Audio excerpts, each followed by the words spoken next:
how are you? How are you? I'm Anay Mujib and welcome back to my channel. So, tong video natin ngayon, nandito kami ngayon sa Ramada, sa hotel dito sa Pakistan, sa lugar ng asawa ko. Dahil dito namin gaganapin yung birthday ni Babu. Yes! Dito ko talaga plano ganapin yung birthday ni Babu. Pero exclusive lang talaga sa pamilya lang talaga namin, sa pamilya ni Mujib. At syempre, kasama natin si Francis. So, pinagplanuhan talaga namin to ni Francis na pagpunta namin dito. Nag-inquire na rin kami.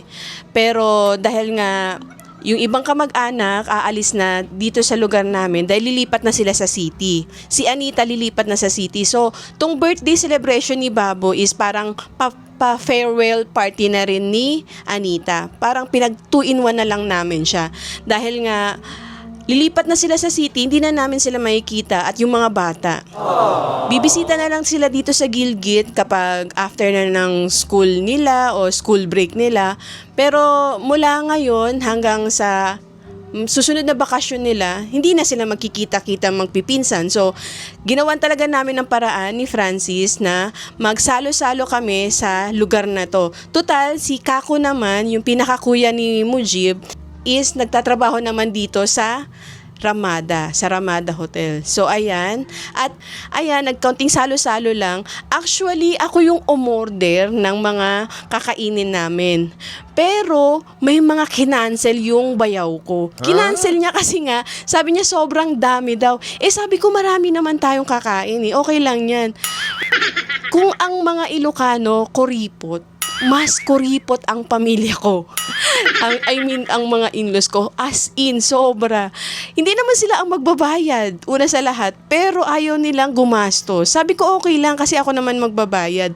Hindi pera ng asawa ko, kundi pera ko. Kasi may pera din naman ako. Pero sabi nila, hindi. Ito lang yung kakainin natin, ito lang yung orderin natin. Dahil napakamahal dito. Pero kung tutuusin naman yung pera nila dito sa Pakistan at pera natin sa Pilipinas, mas mataas naman yung value ng peso natin.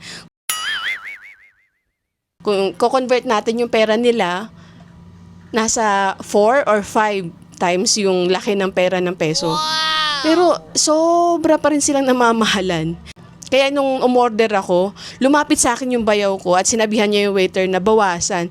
Sabi ko okay lang kasi kung ano yung matitira, iti-take away na lang natin. Pero sabi niya hindi, sapat na yan, okay na yan. So, sunod tayo. Siyempre dito, ang mga babae kasi wala nang masyadong boses. So, nakikinig na lang ang mga babae doon sa pinakakuya. So, makinig na lang tayo kay bayaw. At isa pa, kaya din ito yung spot na pinili namin ni Francis dahil doon sa isa naming lugar na in-inquire, ayaw din nila dahil yun talaga yung pinakamahal na hotel dito sa lugar namin sa Gilgit, yung Serena Hotel. At ito, Ramada kasi, kahit papano may discount daw kami. Pero hindi ko naman naramdaman yung discount nung nagbayad na ako actually. Pero okay lang. Kasi nga, sabi ko, ito, treat ko na to. First time namin magsasalo-salo eh. First time namin magsasalo-salo sa birthday ni Babu. So, para sa akin, masaya ako na makita yung mga bata na nag-e-enjoy sa bagong lugar. At una sa lahat talaga, ayokong celebrate sa bahay dahil nakakapagod. Kasi kapag nag-celebrate ka sa bahay, ikaw pang maghuhugas, ikaw pang mag-aasikaso, wala nang oras mag-enjoy nakasama si Babu sa mismong birthday niya. So ayan, nag-enjoy din naman ako at nag-enjoy si Babu. So win-win, 'di ba? Okay lang gumastos ng kaunti. Pero the value and then the quality, sapat na 'yun.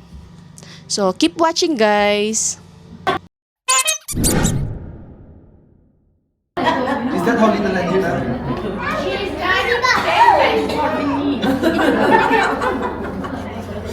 Exceed the expectation. I saw her last night. She holds the car and throw it to Indian. Poor Indian. I was too shy in Chinese. I was like her. But she's Ijaz maybe. Yes.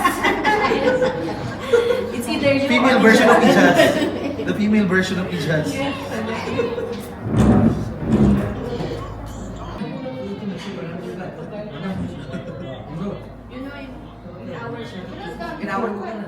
At nawalan na nga po ng kuryente.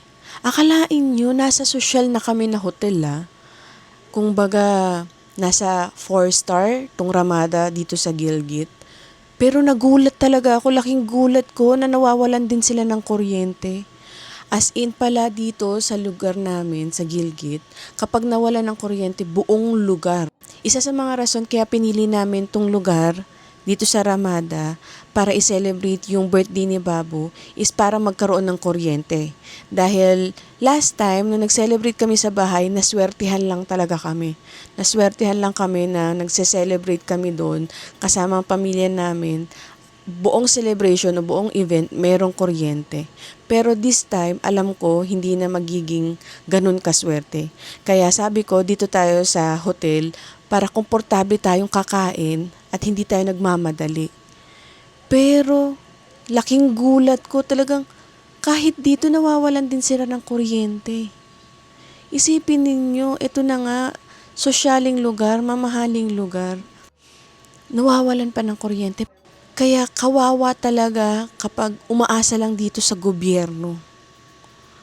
Isipin ninyo, buong lugar dito nawawalan ng kuryente. Kailangan dito action Kailangan dito solusyon. Dahil walang mangyayari kung magsisisihan lang, kung magtuturuan lang dahil sa gobyerno kaya wala kaming kuryente. Dahil sa gobyerno wala kaming ganito, ganyan. Walang mangyayari Kawawa lang yung mga walang kakayanan. Walang kakayanan bumili ng generator o ng solar o ng heater para sa mga bahay nila. At higit sa lahat, ang kawawa yung mga bata. Kasi hindi pa nila kayang proteksyonan yung mga sarili nila. Lalo na yung mga maliliit pa na bata na hindi pa nila kaya explain kung ano yung nararamdaman nila. Katulad na lang ni Babu, 'di ba? Kung anong masakit sa kanya, kung anong nararamdaman niya, hindi pa niya masabi. So, ang hirap na sitwasyon dito. Hindi lang ako, hindi lang kami, as in, dito sa lugar na to, sobrang nakaka-depressing lang yung paligid. As in.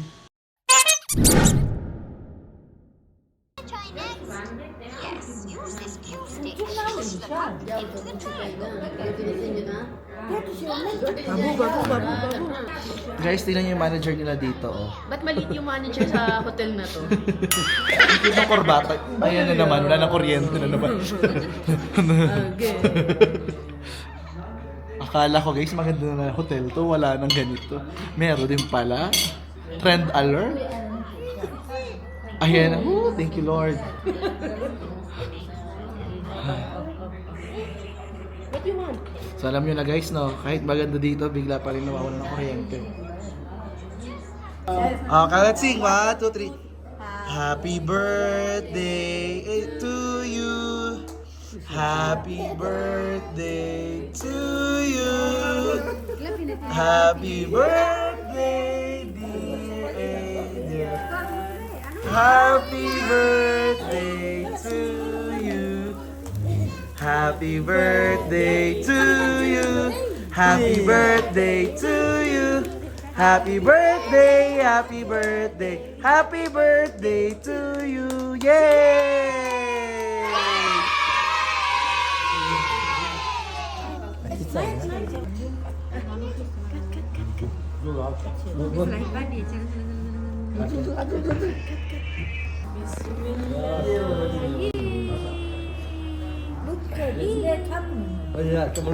Hey!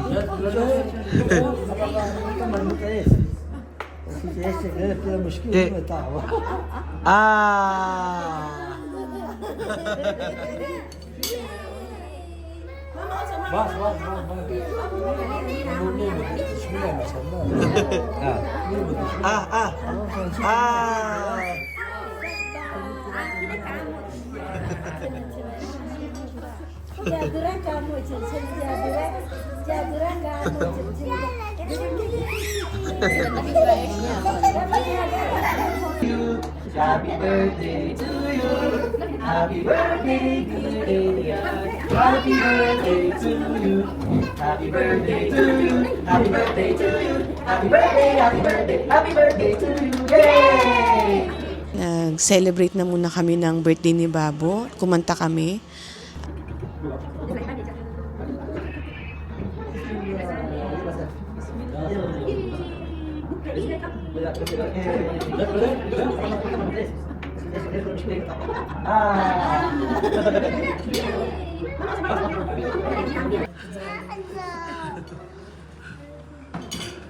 Look, look, look, man.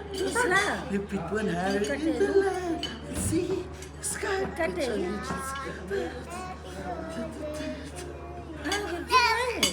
Ayun si mama, mama. So, ayan, habang nag-e-enjoy kami nila Francis at ni Babo, nagvi-video-videohan kami. May nangyayari na palang diskusyonan doon sa kabilang table, sa kabilang dulo ng table. Dahil ng mga oras na yan, nagpaalam kami na magsistay kami ni Francis dito sa mismong hotel. Dahil ilang araw na akong walang ligo, wala kaming ligo, at hindi pa kami nakakapag-edit ng mga oras na yan. So, nagpaalam ako kung pwede kaming mag-check-in sa hotel na to. Mga 1 o 2 araw lang, depende. At, ayan, biglang tumahimik yung paligid at lumabas yung mga elders, si uncle at saka si tatay, para pag-usapan. Dahil may mga rules kasi sila dito. At dahil nga conservative ang lugar na ito, mga sinauna pa talaga yung pag-iisip nila. So, hindi ako pinayagang magstay sa hotel. Ang rason kasi ni tatay is, meron namang bahay, bakit pa magsistay sa hotel? Yun ang una. Pangalawa, bakit kailangan pag gumastos na meron ka namang bahay? Yun ang pangalawa. Hindi pa nila naiintindihan yung part ko o yung kalagayan ko ng mga oras na yan. So, ang sabi ni tatay sa akin is, tanungin mo yung asawa mo kung papayag. Sabi ko naman, bago pa kami dumating dito, tinanong ko na si Sudi, nagpaalam na ako. At sabi naman niya, ikaw ang bahala. Kung gusto mo magstay dyan, ikaw ang bahala, magstay ka. Kasi kasama ko naman si Francis una sa lahat, may tiwala naman siya. And then, medyo hindi yata approve pa sa kanila. So, naghantay-hantay pa kami niyan, nag-usap-usap pa sila niyan. At tinawagan ko si Sudi para ipakausap si Sudi doon sa tatay niya na ipaliwanag kung bakit kami magsistay sa hotel. Mga ilang minuto rin, mga halos 15 minutes to 30 minutes na ayaw talaga niyang pumayag. Ayaw talaga ng tatay ni Sudi na pumayag ako sa hotel. Dahil iba yung thinking nila kapag nagsistay ka sa hotel. Hindi ko naman maiaalis sa kanila yon dahil nga talagang mga sinaunang tao, iba ang pag-isip nila kapag sinabing hotel. At sabi ko naman, mag-e-edit lang ako dahil bago kami pumunta sa Ramada, plinano na namin ni Francis na mag-e-edit. Dahil nga, as in, mga ilang araw na wala kaming upload, wala kaming update ng mga oras na yan, ng mga panahon na yan. So, nag-decide si Francis na mauna tayong pumunta ng hotel para mag-edit at makapag-charge ng kailangan i-charge. So, ang call time talaga ng celebration nito is 3 p.m. pero dumating sila ng 6 p.m. So, meron kaming 3 hours ni Francis para makapag-edit at charge ng mga gamit namin like camera, laptop, and mobile. But dahil nga sa sitwasyon ko bilang asawa ng isang Pakistani, wala akong boses. Wala akong depensa.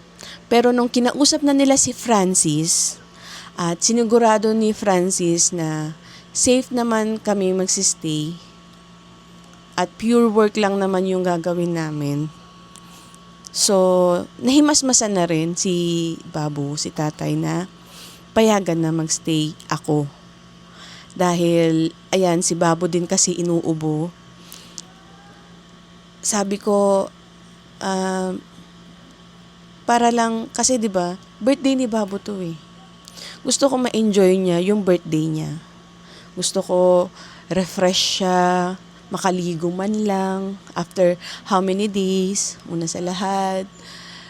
Pangalawa, ako makaligo na rin, maka-fresh man lang. And then, at yung mismong reason namin ni Francis kung bakit kami magsistay sa Ramada, ang makapag-edit nga.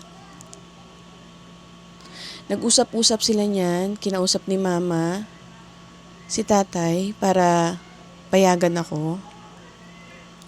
Nung una na-depress ako niyan eh. Kasi nga, grabe higpit. Grabe higpit nila dito, sabi ko. As in, hindi nila ako tinuturing as ibang lahi. Tinuturing nila ako as same lahi nila. Na pinapaintindi ko sa kanila na hindi po kasi ako tulad ninyo na kayang tiisin, kakayanin yung ganitong sitwasyon, ganitong lamig. Hindi po kasi ako ganon. Kahit nung unang dating ko dito, sa isang araw, minsan 2 beses ako maligo. Pinapakita ko sa kanila yan, pinaparamdam ko rin sa kanila. At alam nila yun, alam ni mama, alam ni tatay na naliligo talaga ako araw-araw, kahit malamig pa yung tubig. Pero this time talaga, tong winter na to, ito yung last point ko, na hindi ko talaga kayang maligo ng tubig nila. Dahil yung tubig nila parang galing talaga sa freezer. Hindi lang sa ref ha, as in galing sa freezer. Yung tubig na magyeyelo na, ganun yung lamig ng tubig nila. Kaya kahit yung kamay mo, magugas ka lang ng pinggan, hindi mo kakayanin eh. Hindi kakayanin talaga. So, at nagulat lang ako ng mga punto rin yan. Kasi si Kako, yung kuya ni, kasi si Kako, ayan, kalahati ng cake na binili namin para kay Babu is binigay niya doon sa staff ng restaurant na yan. Na wala man lang permiso sa akin o wala man lang pasabi sa akin. Ako ang nanay ng bata. Tas ikaw ang nag-decide para ibigay yung cake. As in, nagulat lang ako. Pero okay lang naman sa akin. Kasi pagkain lang naman yan. Tsaka hindi rin namin mauubos yung cake na, ang laki-laki ng cake na yun, diba? Nakita nyo ba? Ang laki-laki ng cake na yun para kainin lang namin ni Francis o kainin lang ng pamilya namin. Kasi hindi rin sila naman mahilig sa sweets. So, ang sa akin lang, ganun talaga dito. Na i-invalid yung feelings ng babae. Na nagugulat pa rin ako hanggang ngayon. Kasi nga, siguro, hindi ito yung ine-expect ko. At hindi ito yung, nagugulantang pa rin ako. In short, nagugulantang pa rin ako. Kahit na ilang buwan na ako nakatira dito. Ito kasi yung unang beses na pumunta kami sa Ramada na wala si Mujib. Dahil nakaraang punta namin, birthday ni Mujib. So ito yung first na wala si Mujib na hindi namin kasama.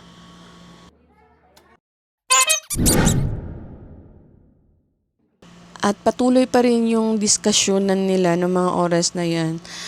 Nakauwi na siguro sila mga 9 or 10 dahil nga pinag-uusapan nila kung magsistay ako o hindi. Dahil si Sudi that time din, kinausap nila ng maghahabang oras din. Mga halos 1 oras din sila nag-usap-usap. Si Sudi, mama at papa niya, at saka yung uncle niya. Na para bang, ang pakiramdam ko, isang malaking kasalanan ba yung ginawa ko? Ang gusto ko lang naman is makaligo. Ang gusto ko lang naman makapag-stay, makapag-refresh, makapag-edit. Dahil lahat ng kailangan ng mga basic needs ko, is wala doon sa bahay namin. Basic needs na lang ng tao ang makaligo. Walang mai-provide doon sa bahay dahil mga oras na yan wala kaming tubig, walang kuryente, walang wifi. Yung heater namin 2 hours lang.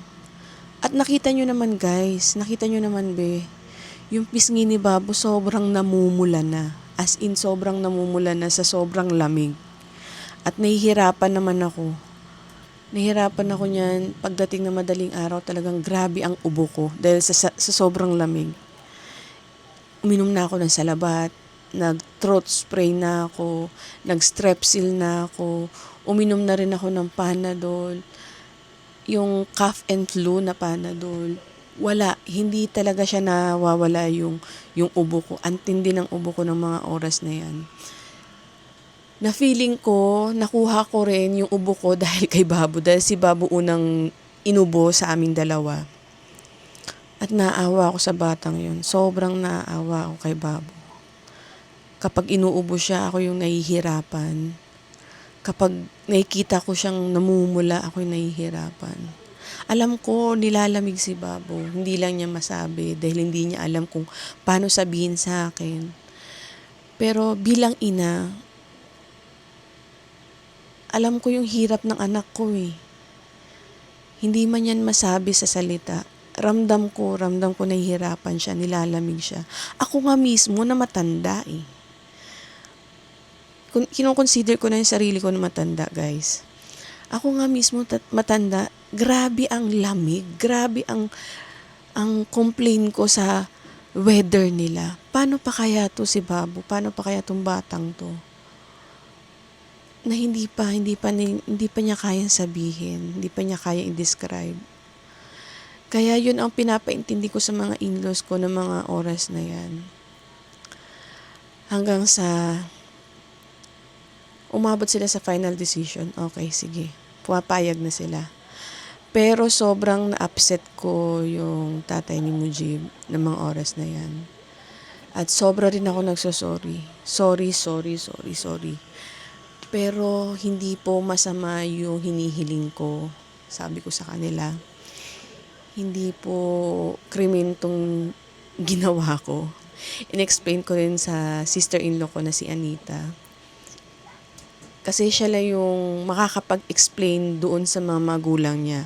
Dahil si Anita nakapag-aral sa Amerika, nakapag-tapos sa Amerika. So, kahit papaano, malinaw yung English niya. At naintindihan niya rin yung sitwasyon ko dahil na-expose siya sa ibang lahi. Sa iba-ibang lahi habang nandun siya sa Amerika. At sobrang natuwa ako na pinaliwanag niya ng maayos at pinaintindi niya kung ano yung sitwasyon ko bilang first time ko maka-experience ng winter sa kanila. Dahil hindi ko naman kinalakihan talaga hindi ako na-expose sa lugar nila, hindi ako naka-experience ng ganun. Na sobrang thank you Anita. Yun lang talaga ang nasabi ko. Thank you Anita. You understand my situation, our situation, especially Babu.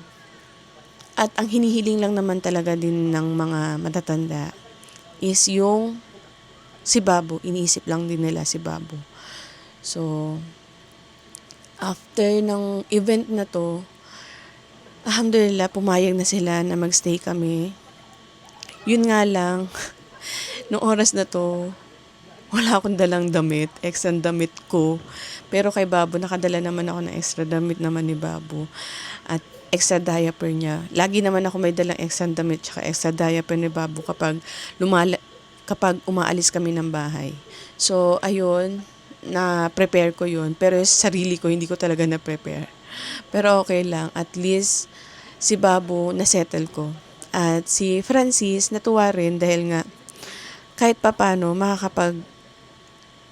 makakapag-refresh na kami.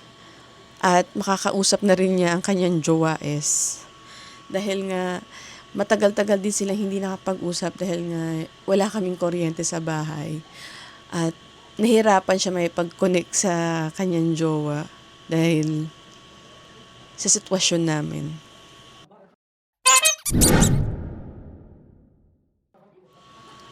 Mababait naman yung mga in-laws ko, wala akong masabi. Pagdating sa mga daughter-in-laws nila, wala naman akong masabi sa dalawang to. Sobrang bait, lalo na si mama.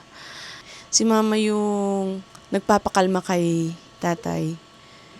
Pinapaintindi niya yung sitwasyon, yung kalagayan ko, kalagayan ni Babo, kalagayan namin. Na alam ko, dinidepensahan niya ako kay Babo dahil nga lalaki yun. Alhamdulillah, nakinig si tatay at si uncle. Kasi dito, kung ano ang desisyon ng lalaki, yun ang nasusunod.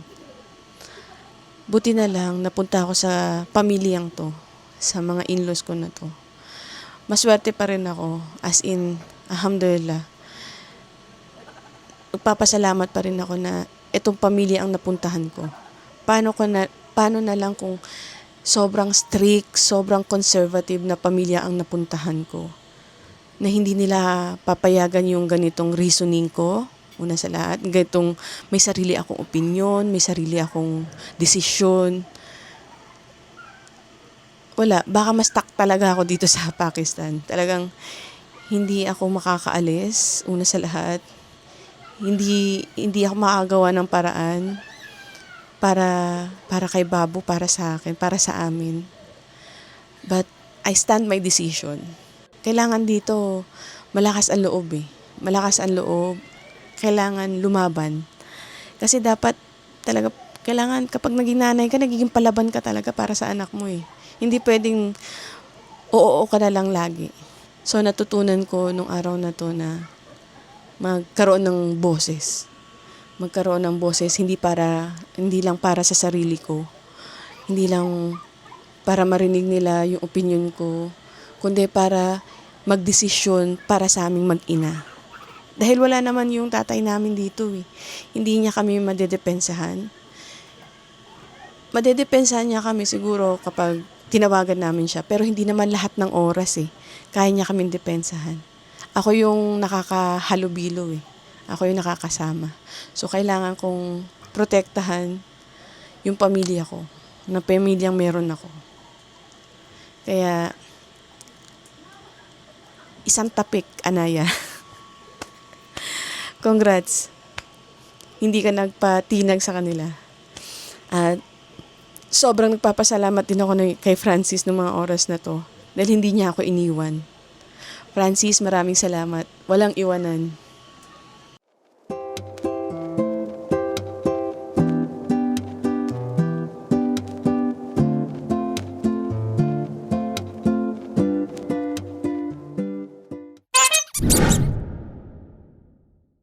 At sa mga bagong nanonood sa akin ngayon, please subscribe to my channel and help me to reach 100k para makabili na tayo ng bagong camera. Kasi ang dami nagko-comment sa akin na ang pangit daw ng kumakuha ko dahil magulo, masyadong shaky. Hindi pa po kasi gimbal yung camera ko. So, sana tulungan nyo ako, makabili tayo ng bagong camera, 'di ba? Para ma-enjoy natin yung mga scenic view dito, mga gandang view. At nakikita nyo yung background ko, ang ganda ng mga bundok, 'di ba? So, para mas ma-appreciate natin sila, mas maganda yung makakuha natin sa mga magandang view dito sa Pakistan. At sa mga bago nanonood sa akin, please subscribe to my channel and click the notification bell para updated kayo sa mga susunod ko na mga videos. And comment down below kung may mga gusto pa kayong gawin ko dito habang nandito pa ako sa Pakistan o mga gusto ninyong isuggest na pwede natin gawin habang nandito pa ako sa Pakistan. So, dito na po natapos ang video na to, and always remember, stay beautiful in here. See you on my next vlog, inshallah. Bye!